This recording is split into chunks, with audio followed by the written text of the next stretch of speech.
Thank you, Matthew. Hello, everyone. Secretary General, Director Lake, panelists, Secretary Duncan. I am so excited to see you all here today to discuss this important issue. So thank you very much for coming. Now, for those of you expecting hip shaking of any kind, it's not going to happen. It's just me speaking this time. Sorry. We are here because each of us can make a significant difference. And my hope is that your presence today is a pledge of your commitment and your passion to do everything that there is in our hands to ensure that every child gets the best start in life. The first years of life are crucial in the development of a human brain. And the advances in neuroscience are revealing striking information, striking discoveries about how early experiences in the first 5 years of life can have a huge impact on the developing brain of a child, and repercussions that can last the whole lifetime. For example, in the early years, there are 700 to 1,000 new neural connections being formed every second. And to me, this information is astonishing. I just delivered a baby 7 months ago, so you can imagine. This is the moment when we want to be doing things right for a baby, because as we get older, the brain loses plasticity and it becomes more difficult to change its architecture. Thus, we have a very, very small window to affect change and to affect the child's life and his future. We need to provide kids with proper care, nutrition, and stimulation in the first 5 years of their lives, because it is proven that children who benefit from ECD programs do better in school and later in life, as opposed to kids who don't count on that and are more likely to have severe learning disabilities, lack attentiveness, and lack the ability to interact well with others. And unfortunately, the disadvantage can be especially drastic when a child is exposed to violence due to war or conflict, because it affects the development of the brain and can cause aggressive behavior later in the adult. And as a person who comes from a country marked by violence and civil and social strife, I've seen this firsthand, because sadly in Colombia, where I come from, like in many other countries in the developing world, if one is born poor, one is destined to die poor. And this lack of social mobility is due in great part to education being perceived as a luxury and not as a birthright. And as a consequence, people don't have access to equal opportunities. And this perpetuates the cycle of poverty and unrest. The good news is that there is an exit strategy, and that is the reason why we're here today. And that's what keeps us here advocating for this cause. In our schools in Colombia, the role of ECD is vital for the kids, especially in order to complete their education successfully. And now I'd like to show you some images that will help illustrate my point. We've worked over the years with my Berford Foundation in vulnerable places around the world where many live with less than $1 a day. And here are some specific examples in Colombia. This is a typical home in La Playa. This is near my hometown, Barranquilla, where 9,000 kids were out of school when we first arrived.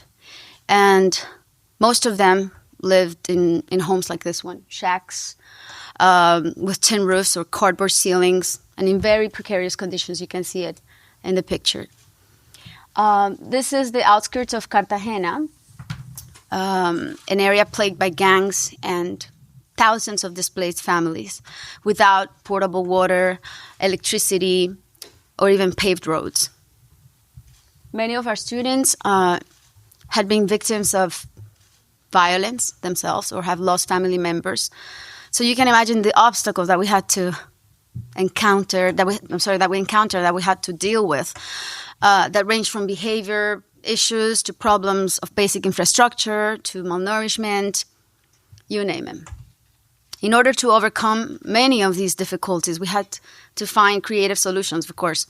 So we came up with school feeding programs and parents and teacher training and psychosocial support for the kids and community at large. And we were very, very successful. You can imagine what it was like to deal with the many difficulties and the satisfaction after we saw our projects being completed. And you can see it here in the picture. This is the Barranquilla School for 2,000 students.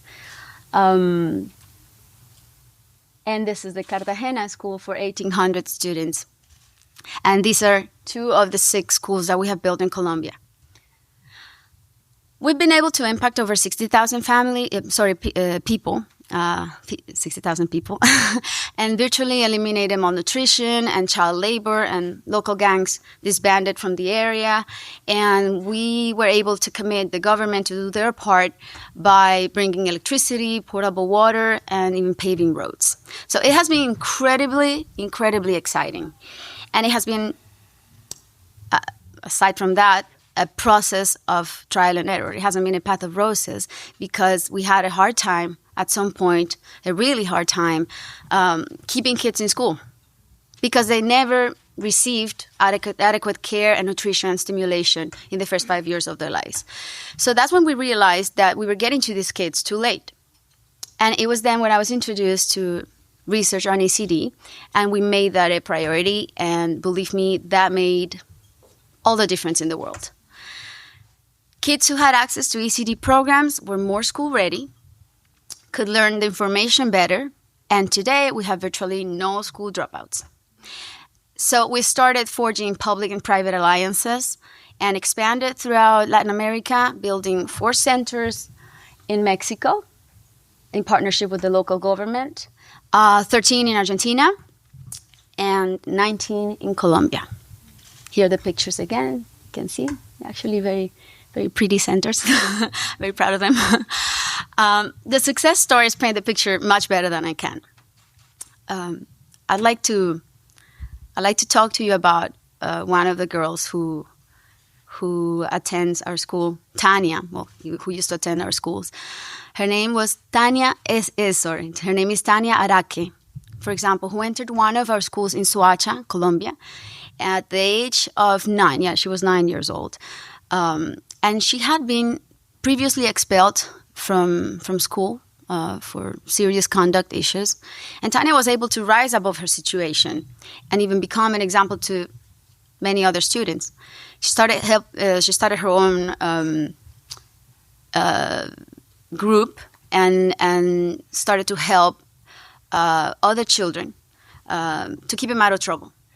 Now she's 19 and at the university, studying to one day become a child psychologist herself. And this is one of many, many, many examples that I could give you of kids who have turned their lives around in our schools. And that is the beauty of investing in education. And that is what keeps me so passionate, because the change is real and it's immediate and it's tangible. And even from day one, you start witnessing the impact on the children, their families, and entire communities. So from my personal experience over nearly 20 years working in education, I promise you, I've had the time of my life. I really have. Apart from my musical career, of course, it's one of the most exciting things that I've done, and it really is incredibly encouraging, knowing that I haven't wasted my time or money, because nobody likes that. And really, every dollar invested has been proven to produce results. The plan is to continue developing models for comprehensive ECD centers and programs in Latin America and here in the US. And by the way, we could use partners like you. So if you're interested in joining us, I'll buy you a coffee after the event and we can chat. Colombian coffee, though. This is not about charity. It's about human investment. It's about being proactive rather than reactive, and preventing rather than looking at prescriptive solutions. Economic studies demonstrate that for every dollar invested in a child's early education, the same child returns from $10 to $17 in his adult life to the state. Just like my hips, numbers don't lie.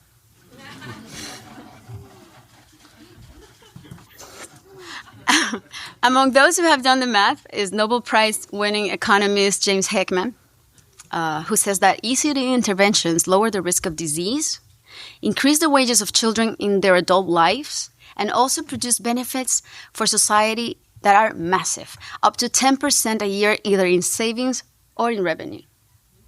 The simple truth is that ECD programs boost economic growth and are one of the most effective ways to guarantee global stability and security.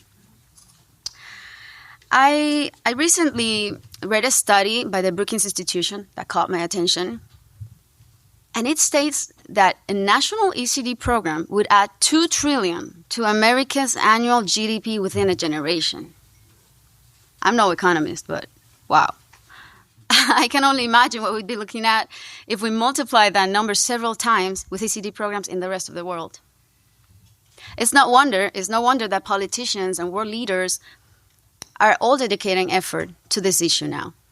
Not to mention that for the first time in history, ECD is being included in the global UN agenda. And also China. I mean, let's look at China, for instance, are making ECD a priority on their national agendas. But ECD is one of those challenges that can be met only if society works together as a team. A joined-up approach is needed. And the private sector should pick up where governments leave off. It's the only way.